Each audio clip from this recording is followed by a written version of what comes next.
नमस्कार दोस्तों, आप सभी लोगों का एक बार फिर से बहुत बहुत स्वागत है हमारे चैनल में। दोस्तों, हरियाली तीज का त्यौहार अर्थात हरियाली तीज का व्रत 19 अगस्त दिन शनिवार को है।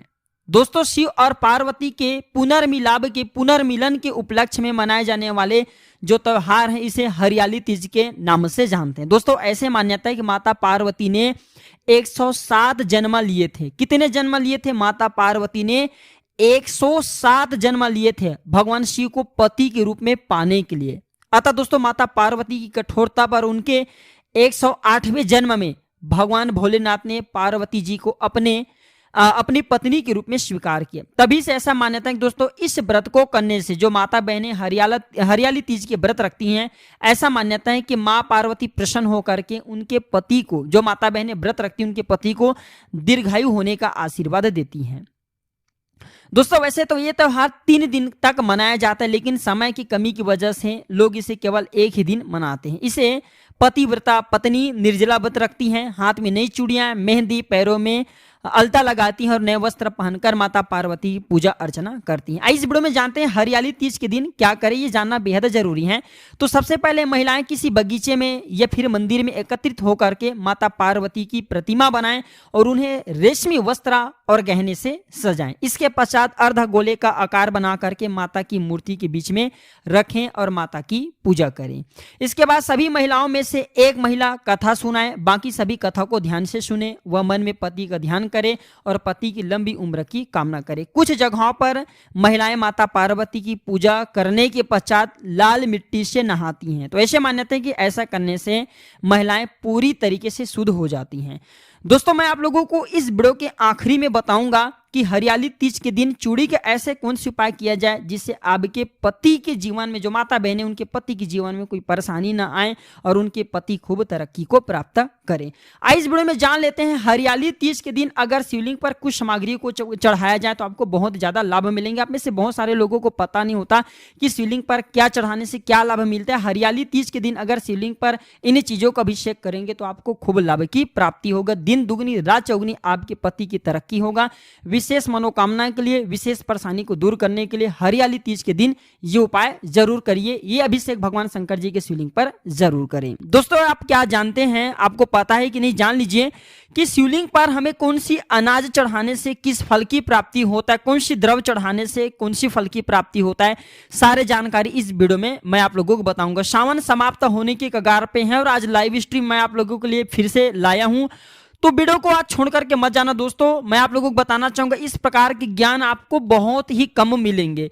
देखिए, भगवान शिव जी तुरंत और तत्काल प्रसन्न होने वाले भगवान हैं, देवता हैं, और इसलिए उन्हें आशुतोष भी हम सब कहते हैं। भगवान शंकर जी को हम सब दूध, चावल, चंदन, भस्म, रुद्राक्ष, आंकड़ा, बेलपत्र, जल, ये सारे चीज चढ़ाते हैं। लेकिन दोस्तों, क्या आप जानते हैं कि इसके चढ़ाने से हमें कौन सी लाभ मिलता है, कौन सी बीमारी होने पर, कौन सी समस्या आने पर हमें क्या चढ़ाना चाहिए, ये जानना आप सभी दर्शकों को बेहद जरूरी है।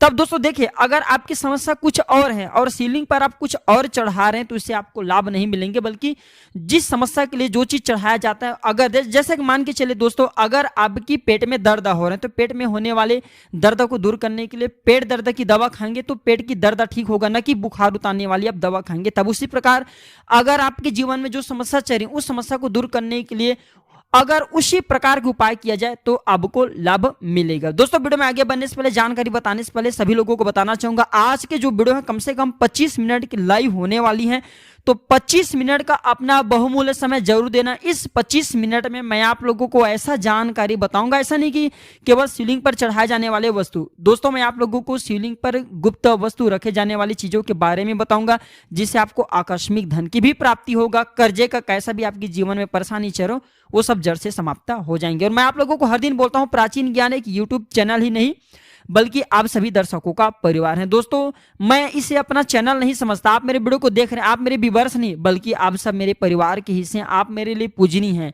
तो आइए इस वीडियो में जानते हैं वीडियो में आगे बढ़ने से पहले सभी लोगों से कहना चाहूंगा, कमेंट बॉक्स में ओम नमः शिवाय लिखना ना भूले। जो भी भक्त हमारे वीडियो को देख रहे हैं, अगर भगवान शंकर जी को दिल से मानते हैं तो कमेंट बॉक्स में ओम नमः शिवाय जरूर लिखना। जो भी भक्त ओम नमः शिवाय लिखेंगे, भगवान उनके मनोकामना को शीघ्र पूर्ण करेंगे। तो सबसे पहले जानते हैं कि ग्रहों की शांति के लिए भगवान शंकर जी की शिवलिंग पर हमें क्या चढ़ाना चाहिए। नवग्रह कहे गए हैं सूर्य, चंद्र, मंगल, बुध, बृहस्पति, शुक्र, शनि, राहु और केतु। ये नवग्रह कहे गए हैं और ये नवग्रह हमारे जीवन में उतार एवं चढ़ाव, जीवन में नाना प्रकार के कष्ट भी लाते हैं और नाना प्रकार के ये हमें सफलता भी दिलाते हैं। और हमारे जीवन में अगर देखा जाए तो नवग्रह का बहुत ही बड़ा महत्वपूर्ण स्थान होता है। बहुत से लोग शनि की पीड़ा से कह आते हैं, तो वहीं पे बहुत सारे लोग शनि को खूब मानते हैं, शनि उन्हें खूब तरक्की दिलाते हैं। दोस्तों, अगर आप दिशा और दशा ये दोनों को एक लाइन पे ले जाकर, अगर किसी भी व्यक्ति का दिशा और दशा ये दोनों सही, तो ऐसे व्यक्ति खूब तरक्की करते हैं। तो इस वीडियो में जानते हैं कि अगर आपको नवग्रह में से किसी भी ग्रह की पीड़ा सता रही तो इससे किस प्रकार से मुक्ति पाया जाए, शिवलिंग पर क्या चढ़ाने से ये सब शांत होते हैं। तो सूर्य, अगर किसी के जीवन में सूर्य बहुत ही ज्यादा कमजोर है, सूर्य कमजोर होते हैं दोस्तों, चर्म रोग संबंधी बीमारी होती हैं। और यहाँ तक कि सूर्य कमजोर होते हैं तो बड़े बड़े हमारे शरीर पे चकता निकलना शुरू हो जाते हैं। और सूर्य कमजोर होते हैं दोस्तों, आपको ज्यादा से ज्यादा मान हानि, धन हानि ये सब होने लगता है। तो सूर्य भगवान अगर आपकी कुंडली में कमजोर हैं तो शिवलिंग पर जल का अभिषेक करें और इस जल का पान करें, तो सूर्य जो आपके कमजोर है वह दूर हो जाएंगे। अगर आपके चंद्र कमजोर है, चंद्र कमजोर होने से जैसे वैवाहिक जीवन में परेशानी आती है, पति और पत्नी ये दोनों के बीच में अनबन होने लगता है, नाना प्रकार के कष्ट होते हैं। तो चंद्र अगर आपके कमजोर हैं तो कच्चे दूध में काले तिल डाल करके अभिषेक करें, तो इससे आपके चंद्र जो कमजोर है वह मजबूत हो जाएंगे। मंगल कमजोर है, बहुत सारे लोगों की विवाह में विलंब आती हैं, बहुत सारे लोगों की पारिवारिक जीवन बहुत ही कष्ट होती है। हमने ऐसे व्यक्ति को भी अपने जीवन काल में देखे जिनकी 4 पत्नी की मृत्यु होगी। कहने का मतलब है कि जिनके मंगल कमजोर होते हैं ऐसे व्यक्ति मांगलिक कहे जाते हैं। और ऐसे व्यक्ति अगर किसी से विवाह भी कर ले तो ऐसे व्यक्ति जिससे भी विवाह करे उनके निधन हो जाती, मृत्यु हो जाती है। मंगल दोष लगने पर हमेशा नेत्र जो है लाल कलर की दिखाई देने लगता है और बहुत ज्यादा मान हानि, धन की हानि, छोटी छोटी बात में हमें क्रोध आना शुरू हो जाते हैं। तो मंगल कमजोर है तो गिलोय की बूटी, गिलोय एक प्रकार की ये कहा जाए तो लता होती है दोस्तों, जिसे हम गिलोय को कई जगह अमृता बोलते हैं। हमारे वीडियो में आप देख सकते हैं इस प्रकार से होता है गिलोय का पौधा। तो गिलोय की जो पत्ते हैं, बूटी हैं, इनका रस निकाल लीजिए और शिवलिंग पर अभिषेक करें, तो मंगल संबंधी जितने भी दोष हैं वो सब जड़ से समाप्त हो जाएंगे। बुध की कमजोर होने पर कुंडली में क्या होता है। अगर आपकी कुंडली में बुध कमजोर है दोस्तों, विधारा की बूटी के रस, जो विधारा नाम की पौधा होती है, इस बूटी के रस शिवलिंग पर अभिषेक करने से बुध संबंधी समस्या दूर होती है। जिनके बुध कमजोर होते हैं दोस्तों, ऐसे व्यक्ति की सोचने समझने की क्षमता कम हो जाती है, बुद्धि छिन्न हो जाती है और ऐसे व्यक्ति की तरक्की रुक जाते हैं। अब जानते हैं बृहस्पति कमजोर। बृहस्पति को गुरु माना जाता है, ये देवताओं के भी गुरु हैं। और दोस्तों ये नवग्रह में जितने भी नवग्रह में सब नवग्रह आते हैं, इन सभी के गुरु हैं। और जिनके गुरु ही कमजोर हो ऐसे शिष्य की कभी भी अध्यात्म उन्नति नहीं हो पाता। और जिनके कुंडली में बृहस्पति कमजोर हैं ऐसे व्यक्ति को जीवन में बहुत ही ज्यादा कष्ट एवं तनाव सहना पड़ता है, शिक्षा के क्षेत्र में बहुत ज्यादा परेशानी आता है और कभी भी ये सफलता के नजदीक तो पहुंच जाते हैं लेकिन सफलता नहीं मिल पाती। तो बृहस्पति आपकी कमजोर हैं तो कच्चे दूध में हल्दी मिला करके शिवलिंग पर अभिषेक करें। देखिए शिवलिंग पर आप जो है हल्दी नहीं चढ़ा सकते, लेकिन दूध के साथ में हल्दी मिक्स करके अभिषेक कर सकते, इसमें दोष नहीं है। 100% बृहस्पति के जो आपके कुंडली में कुप्रभाव है वो समाप्त हो जाएंगे। अब जानते हैं शुक्र संबंधी पीड़ा है। अगर आपकी कुंडली में शुक्र संबंधी पीड़ा है तो पंचामृत से भगवान शंकर जी के शिवलिंग को अभिषेक करें। देखिए जिनके शुक्र कमजोर होते हैं ऐसे व्यक्ति कभी धनवान नहीं बन पाते। अर्थात दोस्तों आपके जीवन में धन आना शुरू होता ही होता है, जो शुक्र कमजोर होता है आपके धन के मार्ग को आने से रोक देता है। धन के अधिपति शुक्र को माना जाता है और जिनके शुक्र कमजोर होते हैं ऐसे व्यक्ति नपुंसक भी हो जाते हैं, बच्चा पैदा करने में समर्थवान नहीं होते। और इसके बाद जानते हैं शनि। जिनको शनि की पीड़ा सता रही है दोस्तों, आप में से अधिकतर लोग शनि को दोष देते हैं। तो दोस्तों देखिए शनि एक प्रकार के निर्णायक ग्रह, सबके साथ निर्णय करते हैं। तो अगर आपके जीवन में भी शनि खूब ज्यादा तनाव पैदा करने लगा है, आपको आपके अध्यात्म उन्नति नहीं हो पा रहे, बहुत ज्यादा परेशान हो चुके हैं, तो करे क्या। तो शनि संबंधी ग्रह नक्षत्र से पीड़ा पाने के लिए, शनि के 7.5, 2.5 या पौनी दशई से छुटकारा पाने के लिए गन्ने का रस से गन्ने का रस से शिवलिंग पर अभिषेक करे तो शनि संबंधी समस्या दूर हो जाएंगे। अब जानते हैं दोस्तों राहु एवं केतु। राहु और केतु एक ऐसा नीच ग्रह है जो कि हर व्यक्ति के जीवन में आता है और ये व्यक्ति को खूब बर्बाद करता है। तो अगर आप इससे छुटकारा पाना चाहते हैं, राहु केतु के कुप्रभाव से बचना चाहते हैं दोस्तों, जो शिवलिंग पर भांग का अभिषेक करे। शिवलिंग पर भांग का अभिषेक करने से राहु केतु ये दोनों के कुप्रभाव समाप्त हो जाते हैं।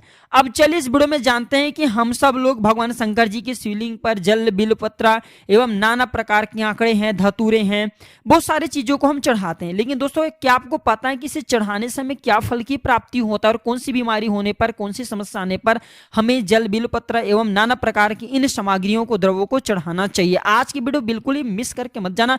वीडियो के आखिरी में मैं गुप्त उपाय भी बताऊंगा जिससे आप लोगों को आकस्मिक धन की प्राप्ति होगा, जीवन के आपकी कष्ट मिटेंगे, बीमारी भी जड़ से समाप्त हो जाएंगे।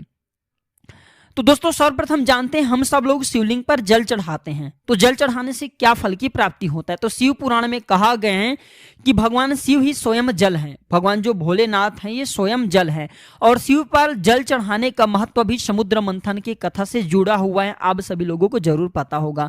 अग्नि के समान विष पीने के बाद शिव जी के कंठ एकदम से नीला पड़ गया दोस्तों, एकदम से नीला पड़ गया और विष की उष्णता को शांत करने के लिए देवताओं ने मिलकर के शिव जी को शीतलता प्रदान करने के लिए जितने भी वहां पर उपस्थित देवी देवता थे उन्हें भगवान शंकर जी को, भगवान भोलेनाथ जी को जल अर्पित किया। इसलिए शिव जी की पूजा में जल का विशेष महत्व होता है। जल चढ़ाने से दोस्तों विषाक्त पदार्थ आपके शरीर में है, जैसे कि दोस्तों आपके शरीर में ऐसा बीमारी हो चुका है जो कि ठीक होने का नाम नहीं ले रही है, फिर दोस्तों मूत्र संबंधी जो बीमारियां होती हैं वो जड़ से समाप्त हो जाते हैं। और मान के चलिए अगर आपको ऐसा भयानक रोग हो गए दोस्तों जो कि रोग ठीक होने का नाम ही नहीं लेते, तो शिवलिंग पर जल चढ़ाइए और इस जल को, चढ़े हुए जल को, इसकी कुछ बूंद प्रसाद समझ करके आप जो है दोस्तों इकट्ठे करके किसी पात्र में रखें, सुबह शाम दोपहर में पीना शुरू करें। भयंकर से भयंकर बीमारी शिवलिंग पर चढ़े हुए जल को पीने से समाप्त हो जाते हैं।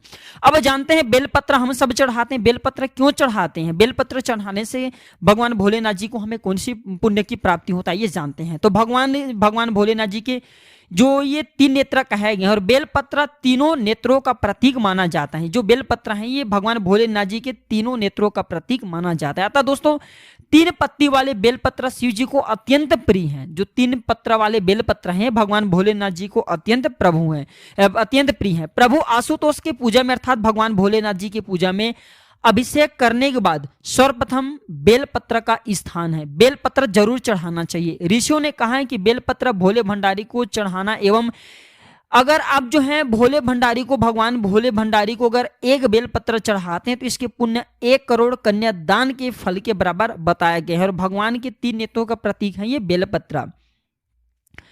ऐसा भी माना जाता है बेलपत्र चढ़ाने से आपकी जो लंबे समय से चली आ रही परेशानी है, बीमारी है, वो जड़ से समाप्त होते हैं। दोस्तों बेलपत्र को माता पार्वती के स्वरूप भी माना जाता है और ऐसा भी माना जाता है शिवलिंग पर चढ़े हुए बेलपत्र को अगर नित्य खाया जाए तो दोस्तों आपके शरीर में जो भयानक बीमारी वो भी समाप्त हो जाते हैं।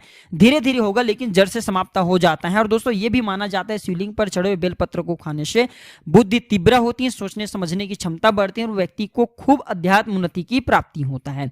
अब जानते हैं हम सब लोग शिवलिंग पर आंकड़े के पुष्प चढ़ाते हैं। तो आंकड़े के पुष्प चढ़ाने से क्या लाभ मिलता है? शास्त्रों के मुताबिक शिव जी की पूजा में 1 आंकड़े का फूल चढ़ाना मतलब दोस्तों सोने के दान के बराबर फल की प्राप्ति होता है। स्वर्ण दान 1 मुहर अर्थात दोस्तों 1 सोने दान करने के बराबर पुण्य की प्राप्ति होता है। तो ज्यादा से ज्यादा कोशिश करें शिव जी की पूजा में आप जो दोस्तों बेलपत्र चढ़ाइए, आंकड़े चढ़ाइए, जो आपको बन पड़े वह चीज जरूर चढ़ाएं। आंकड़े चढ़ाते हैं तो सोने के दान के बराबर आपको पुण्य की प्राप्ति होता है। अब जानते हैं आप में से सारे लोग धतूरे का पत्ते चढ़ाते होंगे, फल चढ़ाते होंगे। ये भगवान शंकर जी को क्यों चढ़ाए जाते हैं और इसके चढ़ाने से क्या लाभ मिलता है? देखिए भगवान शिव को धतूरा बहुत ज्यादा प्रिय है और इसके पीछे पौराणिक कथा भी है, जहां धार्मिक मान्यता भी है दोस्तों और एक वैज्ञानिक आधार भी है। भगवान शिव को कैलाश पर्वत पर, जो भगवान भोलेनाथ जी शिव जी कैलाश पर्वत पर रहते हैं और यह अत्यंत ठंडा क्षेत्र है। तो जहां ऐसे आहार और औषधि की जरूरत भगवान भोलेनाथ जी को होती है जो कि उनके शरीर को ऊष्मा प्रदान करे, गर्मी प्रदान करे। ये वैज्ञानिक दृष्टि से। और अगर धर्म की दृष्टि से देखा जाए तो दोस्तों भगवान भोलेनाथ ने समुद्र मंथन के समय में विष पान किया था। और देखिए जहर जहर को काटता है, धतूरे भी एक प्रकार के जहर कहे गए हैं, तो जहर जहर को काटता है। जिस प्रकार लोहे को काटता है उसी प्रकार दोस्तों जहर जहर को काटता है। अब आइए इस वीडियो में जानते हैं, हम सब लोग भगवान शंकर जी को कपूर चढ़ाते हैं, तो कपूर चढ़ाने से क्या लाभ मिलता है। भगवान शिव जी को जो कपूर है बहुत प्रिय है और इसके एक मंत्र उल्लेख भी मिलते हैं, कर्पूर गौरम करुणावतारम, यानी दोस्तों जो कपूर के समान उज्जवल हैं। कपूर की सुगंध वातावरण को शुद्ध करता है, पवित्र बनाता है। भगवान भोलेनाथ जी को अगर इनके आरती के दौरान कपूर चढ़ाते हैं, इनके भगवान शंकर जी की पूजा में जो कपूर चढ़ाना है ये बिल्कुल ही अनिवार्य है, क्योंकि भगवान शंकर जी की पूजा में अगर आप कपूर चढ़ाते हैं तो कम समय में आपको ज़्यादा से ज़्यादा लाभ मिलते हैं।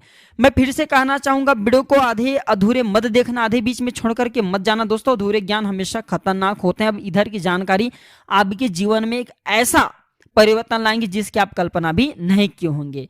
हम सब लोग भगवान शंकर जी को दूध चढ़ाते हैं। दूध चढ़ाने से क्या लाभ मिलता है दोस्तों। श्रावण मास में दूध का सेवन निषेध होता है, दूध का सेवन नहीं करना चाहिए, लेकिन आप दूध चढ़ा सकते हैं। जो दूध होता है दोस्तों अगर आप भगवान शंकर जी की शिवलिंग पर चढ़ाते हैं, उन्हें अर्पित करते हैं, तो चंद्र संबंधी जो दोष होती हैं, चंद्र संबंधी हैं, बुध संबंधी जो दोष होती हैं, वह जड़ से समाप्त होता है। विवाह में आपकी जो परेशानी आ रही है, ऐसे व्यक्ति को भगवान शंकर जी की शिवलिंग पर दूध चढ़ाना चाहिए। विवाह में आ रही जो परेशानी है वो समाप्त होते हैं। अब जानते हैं चावल, तो चावल को अक्षत कहा जाता है और अक्षत का अर्थ होता है जो टूटा ना हो और इसका रंग सफेद भी होता है। तो पूजन में भगवान शंकर जी के शिव पूजन में अक्षत का उपयोग अनिवार्य है। किसी भी पूजा के समय में हम सब गुलाल, हल्दी, अबीर, कुमकुम ये सब अर्पित करने के बाद अक्षत जरूर चढ़ाते हैं। अक्षत न हो तो भगवान शिव जी की पूजा पूर्ण नहीं माना जाता दोस्तों। यहाँ तक कि पूजा में आवश्यक कोई सामग्री अगर उपलब्ध नहीं हो पा रहे हैं तो केवल आप बेलपत्र और अक्षत चढ़ा दीजिए, पूरे शिव पूजा का आपको फल की प्राप्ति होगा। लेकिन भगवान शंकर जी की पूजा में अक्षत चढ़ाना जरूरी है। तो जो व्यक्ति भगवान शंकर जी की पूजा में अक्षत चढ़ाते हैं, इनके शिवलिंग पर अक्षत चढ़ाते हैं, तो ऐसे व्यक्ति को न समाप्त होने वाला धन की प्राप्ति होता है। और दोस्तों ऐसा नहीं कि इस जीवन में आपको न समाप्त होने वाला धन की प्राप्ति हो सकता है आने वाले आपके जन्म हो उसमें आप राजा बन जाए, न समाप्त होने वाला धन की प्राप्ति होता है, न समाप्त होने वाला पुण्य की प्राप्ति होता है, अंत में भगवान शंकर जी के धाम की भी प्राप्ति होता है। अब जानते हैं शिव जी के जो शिवलिंग है इसमें हम सब चंदन चढ़ाते हैं, तो चंदन चढ़ाने से क्या लाभ मिलता है, ध्यान से सुनिए। चंदन का संबंध शीतलता से है, चंदन का संबंध शीतलता से है। भगवान शिव का मस्तक पर चंदन का त्रिपुंड, भगवान शंकर जी जो है अपने मस्तक पर चंदन का त्रिपुंड लगाते हैं, अर्थात 3 लकीर होती हैं। चंदन का प्रयोग अक्सर हवन में किया जाता है, इसकी खुशबू से वातावरण भी खिल जाता है। यदि शिव जी को चंदन चढ़ाए जाए तो इससे समाज में मान सम्मान एवं प्रतिष्ठा की प्राप्ति होता है। भगवान शंकर जी जब विष पान किए दोस्तों, उनके मस्तक पर काफी गर्मी बढ़ चुका था, इसलिए देवताओं ने मिलकर के चंदन अर्पित किए। चंदन अर्पित करने से उन्हें शीतलता की प्राप्ति हुई। अगर आप भगवान शंकर जी के शिवलिंग पर चंदन चढ़ाते हैं तो समाज में मान सम्मान प्रतिष्ठा एवं ये भी कहा जाता है जो लोग राजनीतिक क्षेत्र से जुड़े हैं ऐसे व्यक्ति को राजनीतिक क्षेत्र में खूब लाभ मिलता है। अब जानते हैं रुद्राक्ष। भगवान शिव ने रुद्राक्ष उत्पत्ति की कथा आप सभी दर्शकों को जरूर पता होगा। एक समय भगवान शिव ने 1000 वर्ष तक समाधि लगाई। समाधि पूर्ण होने पर जब उनका मन बाहरी जगत में आया, तब जगत के कल्याण की कामना के लिए भगवान महादेव ने अपनी आंख बंद की। तभी उनके नेत्र से जल के कुछ बूंद पृथ्वी पर गिरे और पृथ्वी पर जैसे गिरे वो वृक्ष में तब्दील हो गए दोस्तों, जिसे हम सब रुद्राक्ष के नाम से जानते हैं। तो जो रुद्राक्ष के वृक्ष हैं ये भगवान भोलेनाथ जी के स्वरूप माने जाते हैं। रुद्राक्ष के रुद्र और अक्ष ये 2 शब्द से बने, रुद्र अर्थात भगवान शंकर और अक्ष मतलब उनकी आंख। तो रुद्राक्ष अगर कोई भी व्यक्ति भगवान शंकर जी के शिवलिंग पर चढ़ाते हैं तो दोस्तों ऐसे व्यक्ति को कभी भी नरक में नहीं जाना पड़ता। और जो भी व्यक्ति सच्चे दिल से भगवान शंकर जी को एक मुखी रुद्राक्ष शिवलिंग पर चढ़ा दे, बाद में इस रुद्राक्ष को धारण कर ले, तो ऐसे व्यक्ति के पूर्वकृत पाप मिट जाते हैं, कुकर्म मिट जाते हैं। ऐसे व्यक्ति की खूब अध्यात्म उन्नति होता है और ऐसे व्यक्ति इस जगत में वह मुकाम पे पहुंचते हैं दोस्तों जिस मुकाम पे बड़े बड़े कहा जाए लोग नहीं पहुंच पाते, ऐसे मुकाम पे ऐसे लोग जल्दी पहुंच जाते हैं।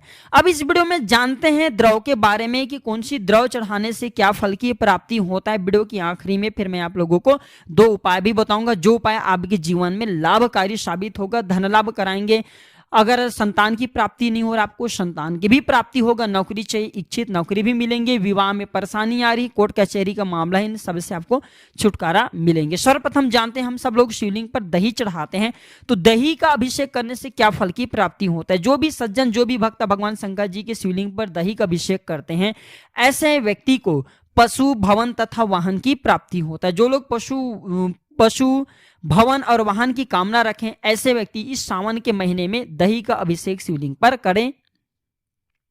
गन्ने का रस अभिषेक करने पर क्या फल की प्राप्ति होता है। दोस्तों, आप में से बहुत सारे लोग गन्ने का अभिषेक भी करते हैं रस से, तो इससे लक्ष्मी की भी प्राप्ति होता है। और वीडियो के पहले भी बताया हूं कि इससे शनि की पीड़ा भी समाप्त होती है। मधुयुक्त जल का अभिषेक करने पर बहुत सारे लोग मधुयुक्त अर्थात दोस्तों शहद मिला हुआ जल चढ़ाते हैं। तो मधुयुक्त जल का अभिषेक करने पर धन में वृद्धि होता है। धन में वृद्धि करना चाहते हैं, धन में बढ़ोतरी करना चाहते हैं, आपके जो धन है जल्दी दुगनी तिगनी चौगनी हो जाए, तो दोस्तों धन में वृद्धि करने की कामना रखें तो मधुयुक्त जल आप शिवलिंग पर चढ़ाना शुरू करें, बिल्कुल ही आपके धन में वृद्धि होगा। इसके बाद जानते हैं तीर्थ का जल। तीर्थ के जल का अभिषेक अगर भगवान शंकर जी के शिवलिंग पर करते हैं तो मोक्ष की प्राप्ति होता है। जो लोग मोक्ष की कामना रखे हैं, मोक्ष प्राप्त करने की कगार पे हैं, ऐसे व्यक्ति तीर्थ का लाए हुए जल शिवलिंग पर चढ़ाना शुरू करें।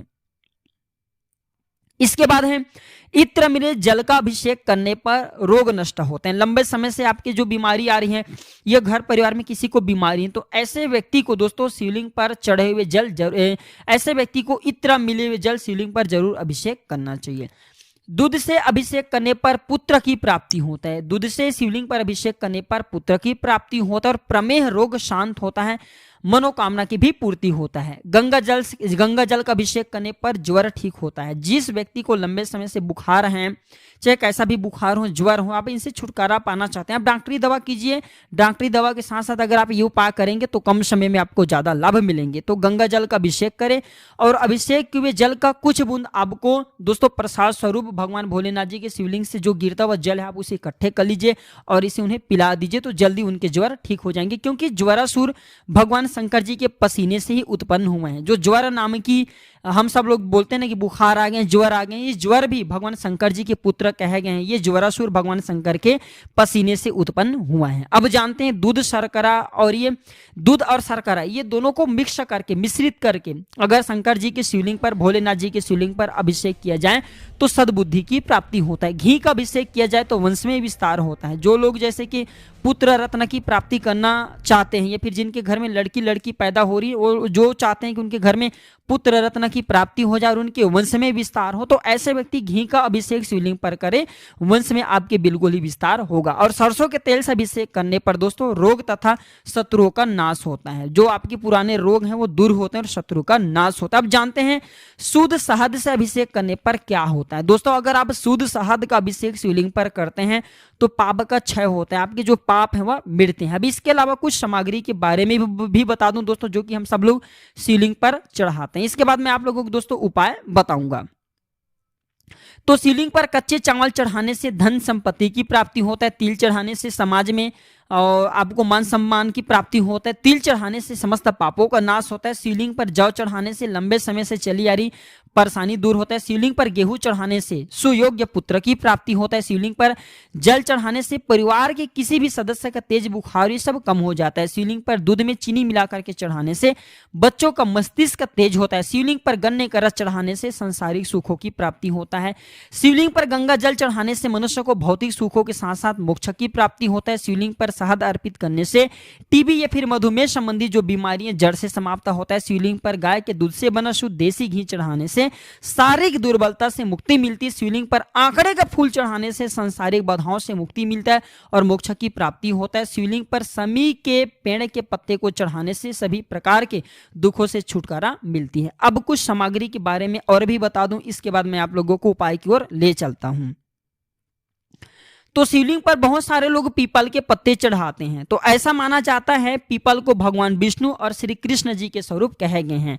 और इस पेड़ के नीचे शिवलिंग का स्थापना करके पूजा करने से विशेष लाभ की प्राप्ति होता है। पीपल के पत्ते शिवलिंग पर चढ़ाने से बुरे ग्रहों का जो दोष हैं ये समाप्त होता है। अर्थात दोस्तों आपको पता नहीं कि आपकी कुंडली में कौन से ग्रह आपको नुकसान कर रहे हैं, तो परेशान मत होइए। शिवलिंग पर दोस्तों पीपल के पत्ते पर सफेद चंदन से राम लिख करके पीपल के साफ एवं स्वच्छ पत्ते पर दोस्तों सफेद चंदन से राम लिखिए और इसे शिवलिंग पर चढ़ाइए, तो ग्रह दोष बिल्कुल ही आपके जड़ से समाप्त हो जाएंगे। इसके बाद शमी के पत्ते चढ़ाते तो शनि देव के साथ साथ शिव जी और माता नौ दुर्गा के आशीर्वाद प्राप्त होगा। सावन माह में रोज सुबह अगर शिवलिंग पर गंगा जल चढ़ाने के बाद शमी के पत्र चढ़ाते हैं दोस्तों और ओम नमः शिवाय मंत्र का जाप करते हैं, विशेष फलदायी होता है। जीवन में भी जो आपके कष्ट चली वर्तमान समय में, तो केवल 3 दिन शमी के पत्ते चढ़ाइए, आपके कष्ट जड़ से समाप्त हो जाएंगे। अब वीडियो में मैं आखिरी बात बताना चाहूंगा, आप में से बहुत सारे लोग दुर्वा घास चढ़ाते हैं। वैसे तो दुर्वा का प्रयोग भगवान गणेश जी की पूजा में जरूरी माना जाता है, नव दुर्गा माता की पूजा में से जरूरी माना जाता है, लेकिन शिवलिंग पर आप दुर्वा चढ़ा सकते हैं। शिवलिंग पर दुर्वा चढ़ाने से शिव जी के साथ साथ गणेश जी और माता नव दुर्गा अर्थात माता पार्वती जी के आशीर्वाद प्राप्त होता है। इससे आपके शीघ्र कष्ट दूर होते हैं। शिवलिंग पर अगर आप दुर्वा चढ़ाते हैं तो आयु में वृद्धि होता है। जो लोग आयु में वृद्धि करना चाहते हैं, अपनी उम्र बढ़ाना चाहते हैं, ऐसे व्यक्ति दुर्वा घास चढ़ा सकते हैं। अब जानते हैं दोस्तों शिवलिंग पर ऐसे क्या किया जाए जिससे आपको कम समय में ज्यादा लाभ प्राप्त हो, अर्थात दोस्तों आपकी गरीबी मिटे, परेशानी मिटे, दुख एवं तकलीफ समाप्त हो। तो मैं आप लोगों को पिछले वाले वीडियो में भी बताया था कि दोस्तों शिवलिंग के किनारे में आपको एक टोकरी में भरपूर टोकरी दोस्तों आपको उसमें पुष्प लेकर के आना है। आप जो है आंकड़े का पुष्प ले आइए या फिर दोस्तों आप चाहें तो पीले कलर की कनेर की पुष्प ला सकते हैं। एक टोकरी अच्छे फूल होना चाहिए और इसे ला करके शिवलिंग के आसपास अर्थात भगवान भोलेनाथ जी के जो शिवलिंग है उसके आसपास में आप रख दीजिए। जैसे आपके द्वारा रखे हुए पुष्प को अगर भगवान भोलेनाथ जी के शिवलिंग पर कोई भी भक्त चढ़ाएंगे उसके पुण्य की प्राप्ति, उनके 99% पुण्य का लाभ आपको प्राप्त होगा दोस्तों, और कम समय में आपको ज्यादा लाभ मिलेंगे, आपके कष्ट एवं परेशानी समाप्त होंगे। इसी के साथ दोस्तों आप जल रख सकते हैं। आपके द्वारा रखे गए जल को अगर शिवलिंग पर अभिषेक करेंगे तो उसके पुण्य की प्राप्ति आपको होगा। और अगर आपके द्वारा रखे गए जल को कोई भी व्यक्ति चढ़ाएंगे तो दोस्तों इससे आपके गरीबी भी मिटेंगे, तकलीफ भी मिटेंगे और आपकी समस्या भी, जो समस्या आपके वर्तमान समय में चल रही है, केवल 5 दिन लगातार ये उपाय करिए। ये फिर आप चाहे तो सावन सोमवार के किसी एक दिन भी आप ये उपाय करते हैं तभी आपको लाभ की प्राप्ति होगा। वीडियो समाप्त करने से पहले आप लोगों को कहना चाहूंगा सावन समाप्त होने के कगार पर हैं दोस्तों। सावन समाप्त होने से पहले भगवान शंकर जी के शिवलिंग पर चढ़े हुए मंदिर में जाइए और किसी भी मंदिर में भगवान शंकर जी के शिवलिंग पर चढ़े हुए बेलपत्र को ले आइए और इस बेलपत्र को पीस करके पाउडर बना लीजिए। और दोस्तों इसके पाउडर को थोड़ी थोड़ी आधा चम्मच से भी कम मात्रा में दोस्तों आप इस पाउडर को एक काम कीजिए, आधा से कम चम्मच की मात्रा में आप इसे डेली की पीना शुरू कर दें। तो इसे आप दोस्तों किस प्रकार से पीना है, इसे 1 गिलास पानी में डाल करके उबाल लीजिए। उबालने के बाद इसे पीते हैं तो शुगर की बीमारी जड़ से समाप्त हो जाएंगी। हाई बीपी है, हाई बीपी भी आपके लो हो जाएंगे, अर्थात नाना प्रकार की आपकी बीमारी समाप्त हो जाएंगी। शिवलिंग पर चढ़े हुए चावल हैं, आप चावल को लाइए, घर के अन्नपूर्णा भंडार में रखें और इस चावल को खाते हैं तो आपके घर परिवार के लोग खूब इनका अध्यात्म उन्नति होगा, खूब आप लोग तरक्की करेंगे। दूसरी बात दोस्तों शिवलिंग पर चढ़े हुए जल को लाइए और जल की छींटा पूरे घर पे मारे तो अगर आपके घर में किसी भी प्रकार की नकारात्मक शक्ति है, तंत्र बाधाएं हैं, कुलक्ष्मी आपके घर में आ गया जिससे आपके घर में धन नहीं ठहरता, धन ठहरना शुरू हो जाएंगे। तो आशा करता हूं कि इस वीडियो में मैं आप लोगों को लाइव आकर के जो जानकारी बताया हूं ये जानकारी आपके जीवन में मंगलमय एवं कल्याणकारी साबित जरूर होंगे। दोस्तों वीडियो कैसा लगा हमें जरूर बताना और इस वीडियो को आगे शेयर करना न भूलना और कमेंट बॉक्स में ओम नमः शिवाय जरूर लिखना। दोस्तों वीडियो देखने के लिए धन्यवाद। नमस्कार।